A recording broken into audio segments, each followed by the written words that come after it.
Assalamualaikum warahmatullahi wabarakatuh. Kenalkan, nama saya Tia Monika Sari dengan NPM C1B023076.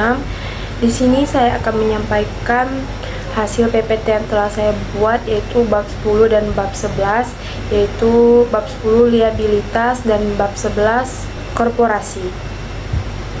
Saya akan menjelaskan di bab 10, yaitu liabilitas.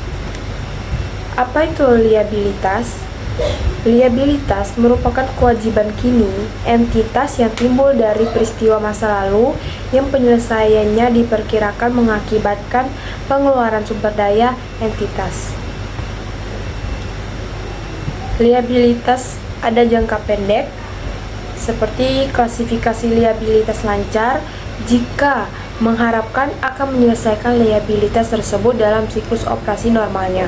Yang kedua, memiliki liabilitas tersebut untuk tujuan diperdagangkan. Yang ketiga, liabilitas tersebut jatuh tempo untuk diselesaikan dalam jangka waktu 12 bulan setelah periode pelaporan atau tidak memiliki hak tanpa syarat.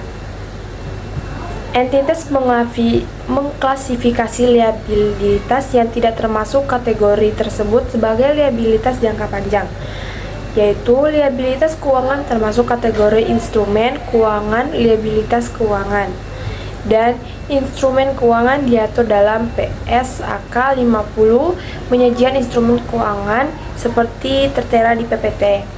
Dan liabilitas diukur dengan nilai wajar, yaitu nilai amortisasi atau harga perolehan.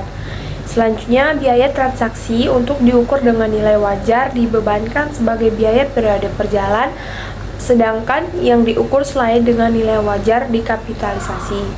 Selanjutnya, pengaruh kapitalisasi biaya, yang dimana biaya transaksi akan mempengaruhi efektif interest rate dan beban bunga yang diakui. Ada beberapa jenis liabilitas jangka pendek. Yang pertama itu ada utang usaha, wesel bayar, utang bank jangka pendek, liabilitas jangka panjang yang akan jatuh tempo, liabilitas jangka pendek yang didanai kembali, dan utang dividen seperti pada PPT tertera di PPT. Yang selanjutnya ada utang dagang, di mana jumlah yang belum dibayarkan atas barang atau jasa yang telah diserahkan atau diselesaikan dari supplier, pengakuan pada tanggal penyerahan barang atau penyelesaian jasa, dan dasar mencatat A faktur pembelian, yang dimana perjanjian pembelian misal 2/10 atau N/30 A pembelian akan diberikan potongan 2% jika dibayarkan dalam waktu 10 hari, jangka waktu kredit ada 30 hari. Yang selanjutnya ada wesel bayar, yaitu janji untuk membayar sejumlah tertentu pada waktu yang telah ditentukan dan diterbitkan untuk melunasi utang atau membayar pembelian, dan juga dapat bersifat jangka pendek atau jangka panjang. Juga seringkali berbunga atau tidak berbunga, dan jika tidak berbunga diterbitkan dengan diskon. Seperti pada PPT, di situ contoh dari wesel bayar. Yang selanjutnya ada utang bank jangka pendek. Utang bank jangka pendek diklasifikasikan sebagai liabilitas jangka pendek, yaitu pencatatan hampir sama dengan wesel bayar. Ada bunga, biaya transaksi, dan tingkat suku bunga yang dihitung ulang untuk memperoleh tarif bunga efektif. Dan tarif bunga efektif digunakan menghitung bunga itu tersebut. Saya akan membahas bab 11, yaitu korporasi, yang dimana organisasi, transaksi saham, dividen, dan laba ditahan. Korporasi adalah badan usaha, adalah kesatuan hukum, teknis, dan ekonomis yang bertujuan mencari laba atau keuntungan. Badan usaha seringkali disamakan dengan perusahaan, walaupun pada kenyataannya tetap memiliki perbedaan. Korporasi dapat mencakup 3. Yang pertama ada organisasi perusahaan dan transaksi saham. Yang kedua ada dividen. Yang ketiga ada pendapatan yang disimpan.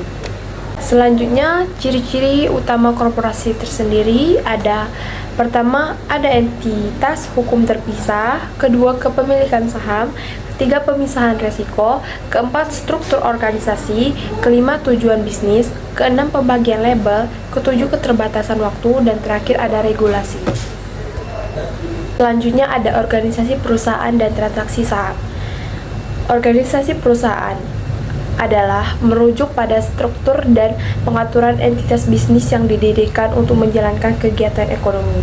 Dan transaksi saham adalah proses pembelian dan penjualan saham dari atau ke pemegang saham perusahaan. Saham adalah instrumen keuangan yang memiliki kepemilikan dalam suatu perusahaan.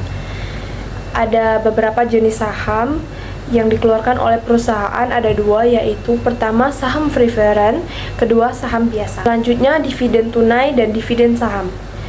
Dividen tunai adalah pembayaran yang dibuat kepada pemegang saham oleh perusahaan dalam bentuk uang tunai. Pembayaran ini biasanya berasal dari keuntungan yang dihasilkan oleh perusahaan. Dividen tunai dapat dibayarkan secara berkala, seperti per kuartal atau per tahun, dan jumlah dapat bervariasi tergantung pada kebijakan perusahaan dan kinerja keuangan mereka. Dividen tunai memberikan pemegang saham pendapatan langsung dari investasi mereka. Yang kedua ada dividen saham. Dividen saham adalah pembayaran dividen yang dibuat kepada pemegang saham dalam bentuk saham tambahan dari perusahaan, bukan dalam bentuk uang tunai. Ini berarti bahwa pemegang saham akan menerima lebih banyak saham perusahaan sebagai dividen, yang akan meningkatkan jumlah saham mereka dalam perusahaan. Yang terakhir adalah laporan laba ditahan. Laba ditahan adalah laba atau laba bersih kumulatif suatu perusahaan setelah memperhitungkan pembayaran dividen.